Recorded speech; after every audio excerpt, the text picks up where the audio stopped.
लग्नानंतर होईलच प्रेम मालिकेच्या पुढील भागामध्ये आपण पाहणार आहोत की काव्य आणि नंदिनी रम्याला तयार करत असतात लग्नासाठी। तिला छान साडी वगैरे घातलेली असते आणि तिचा मेकअप वगैरे त्या दोघींनी मिळून केलेला असतो आणि मग त्या रम्याला बांगड्या घालत असतात। त्यावेळेस रम्या चिडते आणि म्हणत असते की तुम्ही दोघी असं माझं जबरदस्तीने लग्न नाही लावू शकत। मग काव्या रम्याला म्हणत असते की अगं रम्या, आपल्या घराला वरदान आहे ना जबरदस्तीच्या लग्नाचं। मग नंदिनी सुद्धा म्हणते की अगं, आमचं पहिलं लग्न सुद्धा जबरदस्तीनेच लागलं होतं, पण नंतर आम्हाला कळलं आमच्या हाती काय सोनं लागलंय ते।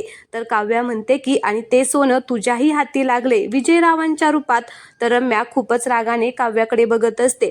तिला काव्याचा खूपच राग आलेला असतो। तर इकडे विजय आता त्याच्या सरांबरोबर मोबाईलवरती आता बोलत असतो आणि तो म्हणत असतो की या देशमुखांनी उलटाच गेम केलाय सरजी, पण त्या दोन व्यक्तींना अद्दल घडवायलाच हवी आणि देशमुख यांचा विश्वास संपादन करायला मला हे लग्न करावंच लागेल, असं म्हणून आता तो फोन ठेवून देतो आणि आता चाललेला असतो। तर तिकडून जीवा आणि पार्थ आलेले असतात, त्याला सुद्धा आता तयार करणार असतात। आता त्या दोघांना पाहून विजयला धक्काच बसतो। त्याला असं वाटत असतं की आता ह्या दोघांनी माझं बोलणं ऐकलं की काय। तर हे आपण पुढील भागामध्ये होणार आहे ते पाहिलेलं आहे। आज आपण पाहणार आहोत की जीवाने एक सरप्राईज आणलेलं असतं। तो ऑफिसमधून लवकर आलेला असतो आणि त्याने एक सरप्राईज आणलेलं असतं। तर आता दोन माणसे ते सरप्राईज घेऊन येतात आणि ते हॉलमध्ये ठेवून आता जायला निघतात। जीवा त्यांचे पैसे देतो आणि मग ते दोघे तिथून निघून जातात। तर वसवात्या सुद्धा तिकडून आलेली असते आणि मानिनी सुद्धा आलेली असते। दोघी जणी आता जीवाला विचारत असतात की काय रे जीवा, हे काय आणलेलं आहे एवढं मोठं। मग जीवा सुद्धा म्हणत असतो की ओळखा बरं काय आणलेलं आहे। तर मानिनी म्हणत असते की अरे सांग आता तूच काय आणलेलं आहे। मग तो ओरडतो आणि म्हणत असतो की सरप्राईज आहे, एक मिनिट तुम्हाला लगेच मी दाखवतो। आणि तो ढंटडन असं करून आता त्याच्यावरचं पांढरं कापड टाकलेलं असतं ते आता काढतो आणि मग त्याच्यावर मध्ये असतो पाळणा। आता पाळणा पाहून मानिनी आणि वसवात्याच्या पायाखालची जमीनच सरकते आणि मग वसवात्या जीवाला म्हणत असते की अरे काय झालंय, हे काय आणलेलं आहे तू। तर जीवा म्हणतो की माझं आणि दादाचं मस्तपैकी बोलणं झालं होतं, सगळं डिस्कशन झालं होतं, मग लगेच हा पाळणा बुक केला आणि आणला इकडे। वसवात्या आता डोक्यालाच हात लावते आणि म्हणत असते की देवा, काय केलेलं आहे जीवा हे तू, आणि हा नेमका कुणाच्या बाळासाठी आणलेला आहे पाळणा।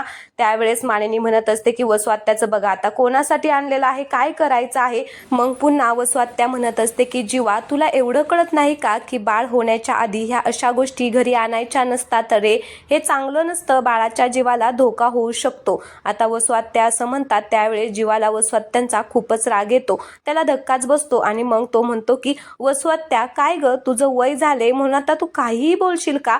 अगं, आमच्या जीवावरती तर तू उठली होतीस, पण किमान आमच्या बाळाला तरी सोड। आणि आई बघ नाही वसवात्या काय म्हणत आहे। त्यावेळेस मानिनी सुद्धा आता खूप चिडते आणि जीवाला म्हणत असते की जीवा, दुर्दैवाने वसवात्या बरोबर बोलत आहेत, असंच म्हणावं लागेल। अरे काय करून बसलाय तू उत्साहाच्या भरात, अरे एकदा तरी बोलायचं माझ्याशी, मग मी तुला सगळं काही सांगितलं असतं। तर जीवा म्हणतो की आई तू पण काय बोलतीये, सगळं बघ ना किती छान पाळणा आहे, माझं आणि दादाचं बाळ एकाच वेळी खूप छान झोपेल या पाळण्यात। मानिनीला अजूनच राग येतो आणि मानिनी म्हणत असते की जीवा, आत्ताच्या आत्ता हा पाळणा तू परत करून टाकणार आहे, जिथून कुठून आणला असशील तिथून।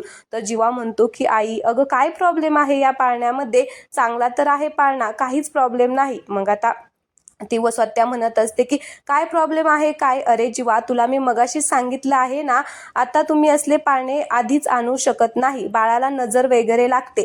तर जीवा म्हणतो की काय ग, कुठल्या काळामध्ये जगताय तुम्ही दोघी।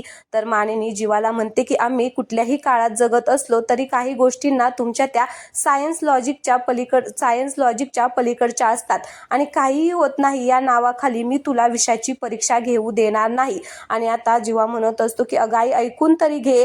तर आता मानिनी म्हणत असते की अरे जीवा, तू मगाशीच म्हणला ना बाळाच्या बाबतीत सगळं व्यवस्थित व्हायला हवं, मग तू एक काम कर, हा आत्ताच्या आत्ता पाळणा परत करून टाक, नाहीतर हा पाळणा मी बाहेर काढेल। तेवढ्यातच तिथे पार्थ येतो आणि पार्थ सुद्धा आता तो पाळणा पाहून म्हणत असतो की आई शपथ, तू पाळणा आणला, अरे वा वा वा मस्त, आता तुझं आणि माझं बाळ याच्यामध्ये छान झोपेल। मग आता मानिनीला अजूनच राग येतो आणि मानिनी तिथून निघून जाते। मग वसवात्या सुद्धा आता तिथून रागाने निघून जाते। पार्थ आणि जीवा मात्र खुश झालेले असतात। तर आता उद्या आपल्याला जबरदस्त भाग पाहायला मिळणार आहे। विजय आणि रम्याचं लग्न आता सगळा देशमुख परिवार लावून देणार आहे आणि विजय आणि रम्याचं खरं रूप सगळ्यांसमोर येणार आहे। तर चला आजचा भाग येथे संपूया। आवडला असेल तर व्हिडिओला लाईक करा, चॅनलला सबस्क्राईब करा। धन्यवाद।